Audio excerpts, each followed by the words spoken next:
me fait rêver. Finalement, en avril 2026, je vais bien dormir. Parce que un dirigeant, depuis un moment, il le dit qu'il n'y a pas question de prolonger son mandat.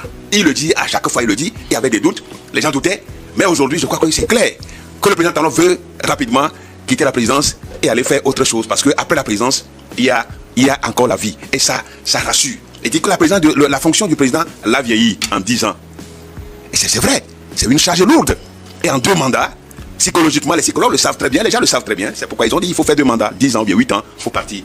Et le président béninois, depuis ses discours, il nous fait rêver. Quand il a reçu les élus locaux, il leur a dit que c'est la dernière fois, sûrement c'est la dernière fois qu'il échange avec eux. Je crois que ça donne le goût de la démocratie. Juste à côté de nous, le président Talon nous fait rêver. Et je vous avoue sincèrement que j'ai encore envie de le suivre chaque temps. Parce qu'il est avec le peuple, il parle et il est convaincant. Et il a encore dit que le Bénin est plus fort que lui, Talon. Le Bénin vaut la peine, plus que lui. Donc je pense fondamentalement que finalement, la démocratie, si on respecte les principes, je crois que c'est le meilleur mode de gouvernement que nous avons. C'est le meilleur, la démocratie. Il n'y en a pas plus que la démocratie. Et donc, les Béninois doivent être fiers du président Talon. C'est vrai qu'il y a eu des sujets, des trucs, mais il a renforcé le principe selon lequel aucun Béninois, personne ne pourra faire plus de 2 mandats dans sa vie. Plus de 2 mandats dans sa vie. Donc je crois que le président Patrick Talon mérite même un prix international de la démocratie, parce que faire 2 mandats et partir sans doute. Et aussi, je finis pour dire que tous ceux qui sont autour des dirigeants africains, qui leur donnent des mauvais conseils, qui font pression sur eux pour violer la Constitution, pour faire plus de 2 mandats, c'est des criminels. Ils doivent passer à la cour d'assises, ces gens-là, parce qu'ils n'aident pas les dirigeants. Voilà les pressions qu'on fait sur Talon, de prolonger son mandat. Et il dit non, De l'autre côté, Alassane Ouattara a cédé à la tentation, puisque les coups de fil, les appels, tout ça là, lui il a cédé. Par contre, au Bénin, Patrick Talon n'a pas cédé. Et aujourd'hui, il fait la fierté. Il fait la fierté de l'Afrique. Et je crois que c'est ça les principes démocratiques. Et il quittera le palais présidentiel fier d'avoir accompli. Parce que lui, il dit que lui, il est un acteur, c'est-à-dire c'est un déclencheur. D'autres personnes vont faire mieux que lui.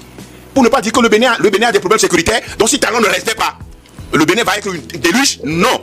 C'est ça un dirigeant. C'est ça un visionnaire. C'est ça un chef d'État. Et ça vraiment, chapeau à vous, président de la République. Vous nous faites rêver. Et on attend d'autres dirigeants à le faire ainsi, à faire 2 mandats et puis à pouvoir partir. En tout cas, aujourd'hui, pendant longtemps, je n'ai pas été si proche du président Talon, mais aujourd'hui, je le suis. Et peut-être rendez-vous très prochainement à Cotonou pour la fête de l'indépendance de ce pays. L'indépendance, c'est ce vendredi, 1er août, pasteur. Oui, c'est possible. Tout est possible. Tout est possible, n'est-ce pas? Merci beaucoup. Robert Kossigan, le président Talon refuse encore toute idée de 3e mandat. Ouais, mon sourire me trahit. Trop fier du président. Tu as des larmes, je vois même des larmes. J'ai des larmes aux yeux. Je vous l'ai dit, même quand Talon est critiqué sur ce plateau, vous savez, je le défends avec confiance, avec conviction, beaucoup de force. Talon, c'est le modèle de président que l'Afrique souhaite. Talon, c'est le condensé de Kwame Nkrumah, de Thomas Sankara, de Jerry John Rawlings, c'est-à-dire quelqu'un qui est venu au Bénin où la démocratie signifie impunité et gabégie, où il y a des baobabs. Quand il parle, tout le monde se tait. Le Bénin, il y a des siphonneurs de l'économie nationale, personne ne parle, mais il est venu déraciner tout ce monde. On l'a traité de dictateur, on l'a traité de tous les noms. Il est parti de Cotonou, toutes les préfectures du Bénin ont reçu le PAG. Le PAG qui a changé la couleur de toutes ces préfectures.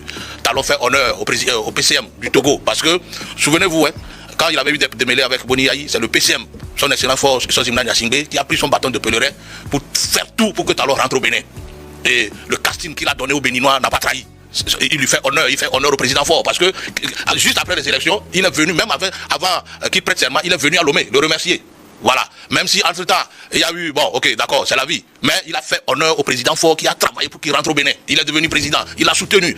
Dès qu'il est élu, il a la première visite, même, ce n'est pas officiel, la première visite, il est venu à Lomé remercier le président du Conseil. Non, il faut dire que le président fort a contribué à donner un bon président au Béninois, il faut le dire aussi. Mais c'est pas lui qui a donné le président. Mais s'il n'avait pas facilité son retour, est-ce qu'il deviendrait président? Non. Donc, quelque part, il a fait un bon job pour les Béninois. Aujourd'hui, Talon est au panthéon des bons dirigeants, de bons présidents en Afrique. Il est au panthéon. Je lui décerne. Alors, Robert Kossigan, je rappelle que son prédécesseur n'a pas fait de 3e mandat. Écoutez-moi, je parle pourquoi je dis qu'il est un bon président. Non seulement qui respecte l'alternance, il a développé le Bénin. Tout le monde le dit. Même notre ministre des Affaires étrangères a dit. Le Bénin d'antan, c'est-à-dire le Bénin il y a 10 ans, n'est plus le même Bénin aujourd'hui. Talon a travaillé pour les Béninois. Même s'il part, aucun Béninois ne peut l'oublier. Donc je dis bravo au président Talon qui non seulement a travaillé pour son peuple, mais a accepté de faire les 2 mandats et parti. Et il a même dit qu'il y aura beaucoup, il y a d'autres Béninois qui vont faire mieux que lui. Merci. Chapeau à lui. Bravo, Robert Kosigan. Près de TT, le président Talon refuse toute idée de 3e mandat. Oui, mais moi je ne serai pas dans une posture de déclamation de poème.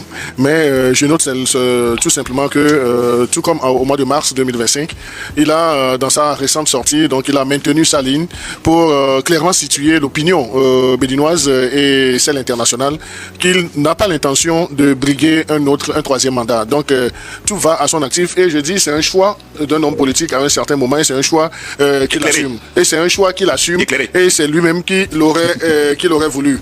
Je rappelle également que depuis 2016 qu'il est arrivé au pouvoir, Robert l'a dit, donc il doit beaucoup de choses au président togolais, mais je puis faire cette confidence que il a toujours eu ce respect pour le président togolais, même si les contextes béninois et togolais ne sont pas les mêmes sur le champ politique. Mais pour la petite histoire, lorsque Robert Kosigan déclamait ce poème à l'endroit de Patrice Talon, tout en reconnaissant, disons, le coaching du président togolais, je voudrais que nous puissions également être dans les confidences. Son premier fauteuil présidentiel lui a été offert par Fort Gnassingbé. Donc, aujourd'hui, Talon dit qu'il refuse toute idée de 3e mandat.